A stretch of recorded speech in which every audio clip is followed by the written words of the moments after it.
Hi guys, welcome back to my channel. If you're new here, welcome. On this channel we post writing tips, unboxings, book hauls, book reviews and the occasional vlog. And today I have my annual winter book tag video and I'm going to be very English now when I say I can't believe it's already December, but it is. I've got my Christmas tree up, I've got my Christmas jumper on, and let's go through this year's winter book tag. Question 1. Blue and white. Name a book or books with a blue and white cover. For this one, I chose The Left Hand of Darkness by Ursula K. Le Guin. This is a book I read this year, which was in last year's New Year's book tag. It's one that Matt was desperate for me to read, and we have a beautiful copy. Look at the blue foiling. I absolutely adore this book. I'll put a link above me now for this book review. It was a 5-star read for me. I definitely want to read more of Ursula K. Le Guin's books. I just adored it, and it is blue and white on the cover. I did blue and white this Christmas because it is actually some of the traditional colours of Christmas. Let me read you guys the blurb for this one if you are interested in reading The Left Hand of Darkness. Love doesn't just sit there like a stone. It has to be made, like bread, remade all the time, made new. Two people until recently strangers find themselves on a long, torturous and dangerous journey across the ice. One is an outcast, forced to leave his beloved homeland. The other is fleeing from a different kind of persecution. What they have in common is curiosity about others and themselves, and an almost unshakable belief that the world can be a better place. As they journey over 800 miles across the harshest, most inhospitable landscape, they discover the true meaning of friendship and of love. This book, I cannot believe how much Ursula K. Le Guin packs into what is actually a short read. The font is quite large. It's just over 300 pages, yet you know in great depth an entire planet and a government system, a whole new race of humans. It's fantastic. Add it to your reading list if you haven't already read it. So that is my choice this year for blue and white. This also has very nearly, or kind of does, LGBTQ plus representation in a sense. That's all I'm going to say. Question 2. Hot chocolate. Name a book which made you cozy. For this, I have chosen The Summer War by Naomi Novik. Again, I'll pop a link above to the book review for this. This is Naomi Novik's new book, which came out in 2025, and it's a novella, and it's absolutely gorgeous. It reads like a very traditional fairy tale, but with a very modern twist, which I really adored. It is all one continuous story. There's no chapters in this.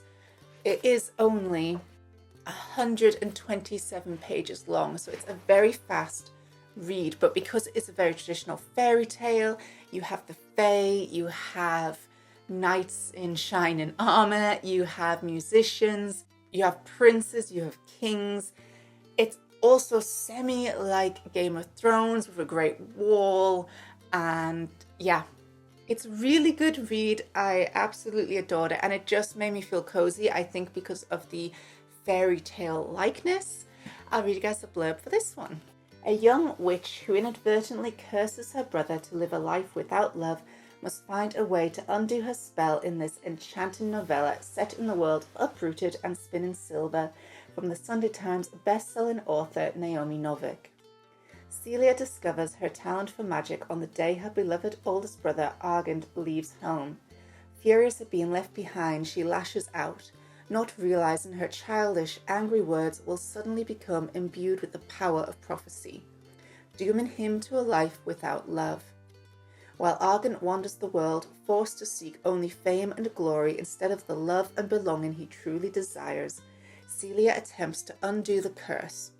Yet she cannot find the solution until she learns the truth about the centuries-old war between her people and the Summerlins, the immortal beings holding a relentless grudge against their mortal neighbours. With the aid of her unwanted middle brother, Celia may be able to undo her eldest brother's curse and heal the lands so long torn apart by the Summer War. But what price will she have to pay? Fantastic. Again, add it to your reading list if you haven't read it already.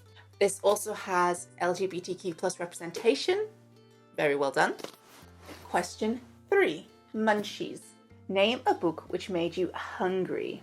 For this, I haven't actually got the physical copy anymore, so I'll put a picture up here, and that is Legends and Lattes by Travis Baldry. This is a really lovely book about an orc who opens a coffee shop in a city that has never even heard of coffee. And if you want a slow, cozy fantasy, basically about someone rebuilding a barn and making it into a coffee shop, of meeting the locals, making good friends, hiring staff, and generally just appreciating the little things of life and a little bit of people watching, that is a good book for you to read. And I need to read you guys the blurb, and my phone is over there. High fantasy, low stakes, with a double shot of coffee. After decades of adventuring, Viv the Orc barbarian is finally hanging up her sword for good. Now she sets her sights on a new dream, for she plans to open the first coffee shop in the city of Thun, even though no one there knows what coffee actually is. If Viv wants to put the past behind her, she can't go it alone, and help might arrive from unexpected quarters. Yet old rivals and new stand in the way of success, and Thun's shady underbelly would make it all too easy for Viv to take up the blade once more. But the true reward of the uncharted path is the travellers you meet along the way. Whether bound by ancient magic, delicious pastries, or a freshly brewed cup, they may become something deeper than Viv ever could have imagined. Question 4. Gift. Name a book you'd love others to read. Is this even a surprise to you if you're not new to my channel? For this, I chose The Guest Cat by Takashi Harade. Guaranteed this book every year seems to make it into my winter or my New Year book tag. It is a book that I've reread multiple times and will continue to do so. It is a translated literature written by a Japanese poet, and it is just about a couple refinding themselves in a busy world, reconnecting with the slowness of life, and involves a cat called Chibi. Let me read you guys the blurb for this one. A couple in their 30s live in a small rented cottage in a quiet part of Tokyo. They work at home as freelance writers. They no longer have very much to say to one another. One day a cat invites itself into their small kitchen. She is a beautiful creature. She leaves, but the next day comes again, and then again and again. New, small joys accompany the cat. The days have more light and colour. Life suddenly seems to have more promise for the husband and wife. They go walking together, talk and share stories of the cat and its little ways, play in the nearby garden. But then something happens that will change everything again.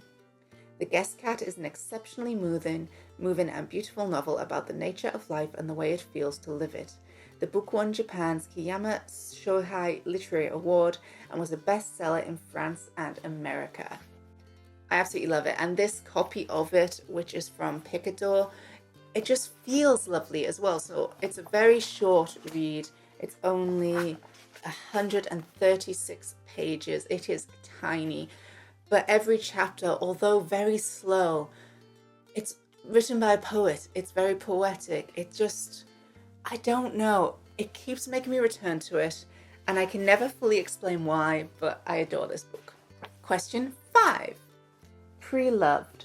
Name a book you wouldn't reread, but you would recommend others to read. For this, I have chosen Blossoms and Shadows by Leanne Hearn. This was again a book that came up in my New Year's book tag for 2025. I'll pop a link above me now if you hadn't seen that. But it's a book that Matt still needs to read, and I did enjoy reading, but I wouldn't reread it. It's a historical fiction based in Japan, and the middle section was my favorite. It goes into transgender life and rights, but the start and end are very political, very date and name heavy, because it is historical and it is revisiting a real time in Japan from the eyes of a woman who wants to be a doctor in a world that is sexist in that time period. But I really loved it, and it's very well written. Leanne Hearn is the author of Tales of the Atori. Is fantastic. I'll pop a picture to that series up here. That one is more of a fantasy historical fiction, whereas this is a lot more historic. It is very worth the read. Let me read you guys the blurb. Japan, 1857, an age of unrest and turbulence, as new beliefs clash with long-held traditions. Caught in the middle is Tsuru, a young woman who dreams of being a doctor, but in 19th century Japan, she can only follow the wishes of her father. While he allows her to study medicine, he also expects her to marry, but in doing so, Tsuru must betray what is truly in her heart. An epic tale of forbidden love and war from the author of the multi-million copy selling Tales of the Atori. That is a good trilogy. It's a good book. It is one that I would definitely tell others to read, but not one I personally want to reread. Before we get on to question 6, don't forget, if you like what you see, to subscribe to this channel. You'll continue to support me a lot, so thank you guys so much. Question 6. Obsession. Did you have a favourite genre this year? And honestly, I don't think I did necessarily. I like to read a mix of genres if I can. I like to mix it up.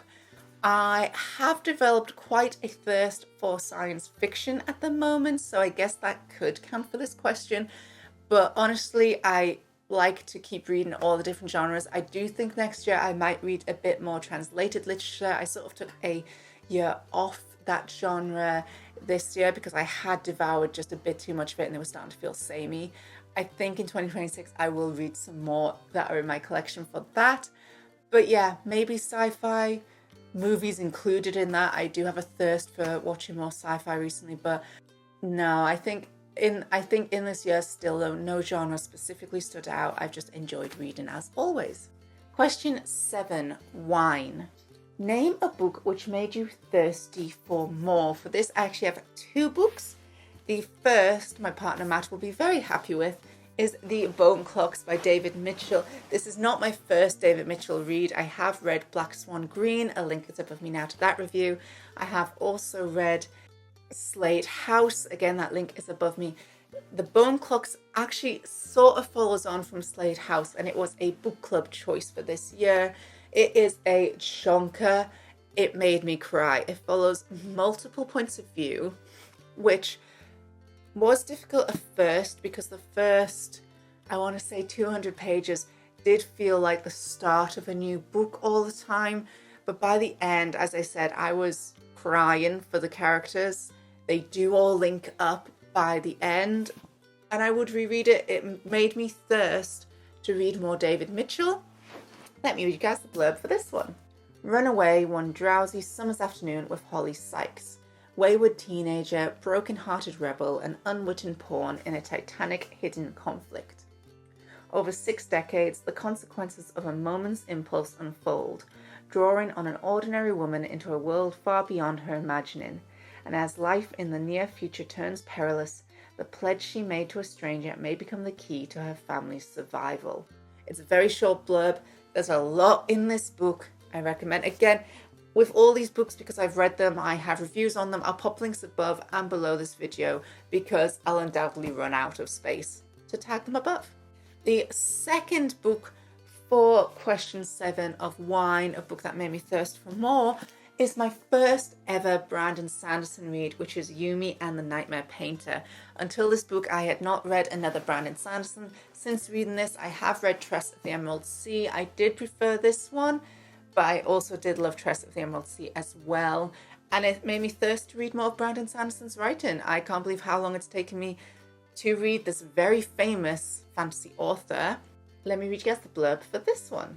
From the most successful Kickstarter campaign of all time. There is a world, one of endless night, surrounded by an even deeper darkness, filled with nightmares come to life, twisted shapes that slink to windows and ease open doors, sliding across floors to look down on helpless faces. There is another world, a bright world, so bright it burns, filled with stacked stones that call forth miracles, raised by calloused hands that tremble in their work, drained with each stone lifted, settled, lifted again. Between these worlds, 2 souls connect, collide, entwine, a bridge, a path, a road to both worlds changing forever. It is a YA about a man and a woman who swap bodies, and the hilarity that comes with that, but also the dread in both of their lives, one of pure light permanently, one of pure darkness permanently. I absolutely adored it. I recommend. This was one that Brandon Sanderson has said he specifically wrote for his wife. It is also one that he recommended if you've never read Brandon Sanderson before. He would either start with Yumi and the Nightmare Painter or the Mistborn series. Because I wanted to read a standalone first, I started with Yumi and the Nightmare Painter. If you hear my voice bubbling a lot, I am currently 2 weeks into a cold. This thing is not going away. It's just staying in my throat and my sinuses, and I want it to bugger off. But I do apologize if you hear a lot of bubbliness. It's a cold. Did you finish your 2025 reading goals? Yes, I did. I honestly thought later on in this year that I might not do it, but I have. The goals were to read The Strawberry Thief by Joanne Harris. This I have a vlog of reading because this is the 4th book in a series. It does not say that on this book. You could read it as a standalone, but it definitely reads better following the series. So I have actually borrowed the first 3 books of the series from the library in order to read this one, and I achieved it. I did enjoy it. The vlog link is above or below me. I'll read you guys the blurb for this one. Faith, secrets, magic. What will the wind blow in today? Vienne Rocha has settled down. Lansquenet Sauternes, the place that once rejected her, has finally become her home. With Rosette, her youngest child, she runs her chocolate shop in the square, talks to her friends on the river, is part of the community. Even Reynard, the priest, has become a friend. But when old Narcissus the florist dies, leaving a parcel of land to Rosette and a written confession to Reynard, the life of the sleepy village is once more thrown into disarray. And when a mysterious new shop with a strange appeal of its own opens, it heralds a change, a confrontation, a turbulence, even perhaps a murder.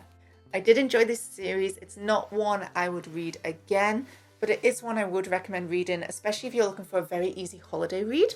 The next book that I had to read I have already talked about, and that was Blossoms and Shadows by Leanne Hearn. I won't reread the blurb for you. You know I've read this one. I very much enjoyed it. We then had Klara and the Sun by Kazou Ishiguru. This is a translated read. I'll read you guys the blurb for it. Honestly, it's a bestseller, and I feel like the review, you're all gonna hate me.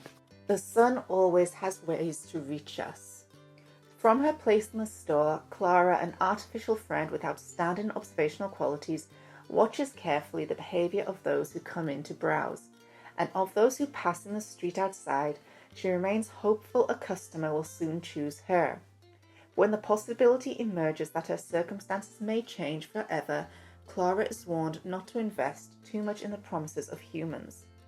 In Klara and the Sun, Kazou Ishiguru looks at our rapidly changing world through the eyes of an unforgettable narrator to explore a fundamental question.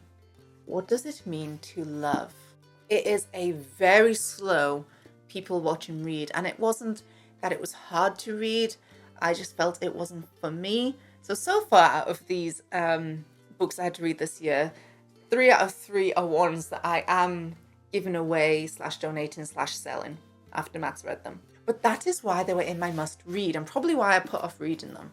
We then had one that is not one I'm getting rid of, and that is The Left Hand of Darkness by Ursula K. Le Guin. I will not read you guys the blurb for this one. I adored this. This is staying on our bookshelf. It's a 5-star read. The next we had was Spin the Dawn by Elizabeth Lim. That book is above me now because it is one I've already passed on to other readers. Elizabeth Lim I absolutely adore as a writer, and I was surprised I didn't love this book, but it was her debut novel.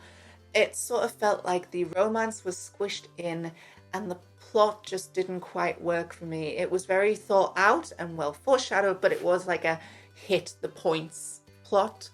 So yes, that was another one that I've read that I've got rid of, but I still adore Elizabeth Lim, and I still have the 6 Crimson Cranes series in my collection, and I will continue to read her new releases as they come out. I don't think I will read the sequel to Spin the Dawn though.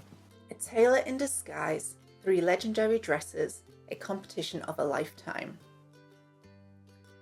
On the fringes of the Great Spice Road, Maya Tamarin dreams of becoming the greatest tailor in the land. But as a girl, The best she can hope for is to marry well. Then a royal messenger summons her ailing father to court, and Maya seizes her chance. Disguised as a man, she travels to the summer palace in her father's place to compete for the emperor's favor and the coveted position of imperial tailor. If Maya's ruse is discovered, her life will be forfeit. But if she wins, she will achieve her greatest dream. Yet nothing could have prepared her for the challenge ahead, to sew 3 magic gowns for the emperor's bride-to-be. One from the laughter of the sun, one from the tears of the moon, and one from the blood of stars. Accompanied by the mysterious court enchanter, whose piercing eyes seem to see straight through her disguise, Maya's journey will take her to the far reaches of the kingdom, seeking the sun, the moon, and the stars, and finding more than she ever could have imagined. Steeped in Chinese culture, sizzling with the forbidden romance and shimmering with magic, this young adult fantasy is pitch perfect for fans of Sarah J. Maas or Renée Adair. Yeah. The final book that I had to read was Mrs. England by Stacey Halls. This was a book that I have 3 books by Stacey Halls and I hadn't read any of them. It's very well written. It's a gorgeous copy. Again, one that I am actually selling. But it was a really good read. It just didn't quite hit it for me at the ending, and it's not one I would reread. Let me read you guys the blurb for this one. Something's not right here. I was aware of Mr. Booth's eyes on me, and he seemed to hold his breath. What do you mean? In the house? With the family? West Yorkshire, 1904. When newly graduated nurse Ruby May takes a position looking after the children of Charles and Lillian England, a wealthy couple from a powerful dynasty of mill owners, she hopes it will be the fresh start she needs. But as she adapts to life at the isolated Hardcastle house, it becomes clear there's something not quite right about the beautiful Mrs. England. Distant and withdrawn, Lillian shows little interest in her children or charming husband, and is far from the angel of the house Ruby was expecting. As the warm, vivacious Charles welcomes Ruby into the family, a series of strange events forces her to question everything she thought she knew. Ostracized by the servants and feeling increasingly uneasy, when her sister stops writing with the news from home, Ruby must face her demons in order to prevent history from repeating itself. After all, there's no such thing as the perfect family, and she should know. Simmering with slow-burning menace, Mrs. England is a portrait of an Edwardian marriage, weaving an enthralling story of men and women, power and control, courage, truth, and the very darkest deception. Set against the atmospheric West Yorkshire landscape, Stacey Hall's 3rd novel proves her one of the most exciting and compelling new storytellers of our times. I felt it didn't go far enough for me personally, but it's still a good read. The book series that I had to finish this year was the Dark Magician trilogy by Trudy Canavan. I did a vlog of reading this series and I absolutely loved it. So 2 books out of these 6, well, technically more books than that, 4 books out of 9 or 10 that I had to read this year that I would keep and reread. I absolutely adored it. I'll only read you guys the blurb for the first book in this series. So this is The Magician's Guild by Trudy Canavan. Each year, the magicians of Imaden gather to purge the city streets of vagrants, urchins, and miscreants. Masters of the disciplines of magic, they know that no one can oppose them, but their protective shield is not as impenetrable as they believe. As the mob is herded from the city, a young street girl, furious at the authorities' treatment of her family and friends, hurls a stone at the shield, putting all her rage behind it. To the amazement of all who bear witness, the stone passes unhindered through the barrier and renders the magician unconscious. It is an inconceivable act, and the guild's worst fear has been realized. An untrained magician is loose on the streets. She must be found and quickly before her uncontrolled powers unleash forces that will destroy both her and the city that is her home.